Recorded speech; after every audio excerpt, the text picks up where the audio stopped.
अस्सलाम वालेकुम दोस्तों, मेरा नाम है अज़ीम और आप देख रहे हैं मिस्टर इंजीनियर यूट्यूब चैनल। प्यारे दोस्तों, आज की इस वीडियो में हम आप लोगों के सामने कार क्लीनिंग किट लेके आए हैं। कार मेंटेनेंस किट भी इसे बोलते हैं, इनको ब्रांड की है।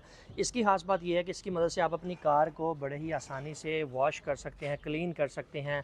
इसमें जो जो एसेसरी आप लोगों को देखने को मिलती है वो आप लोगों को दिखाता चलूँ।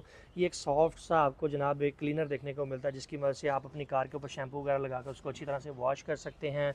दूसरे नंबर पर जनाब आपको एक स्पंज देखने को मिलता है, जो कि एक्स्ट्रा पानी को चूसने के काम आएगा। इसके अलावा कार को धोने के बाद जनाब आप इस कपड़े से उसको अच्छी तरह से क्लीन कर सकते हैं। ये भी बहुत सॉफ्ट कपड़ा है।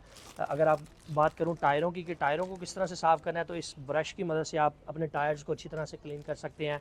इसकी खास बात यह है कि प्रेशर वॉशर इसके साथ ऐड हो जाता है। प्रेशर वॉशर के साथ लगाकर अच्छी तरह से आप चला सकते हैं इसको। इसके अलावा जनाब एक और एक्स्ट्रा ब्रश देखने को मिलता है, जिसके सॉफ्ट यहाँ पर आपको देखने को मिलेंगे। इसकी मदद से भी आप अपनी कार को अच्छी तरह से साफ़ कर सकते हैं।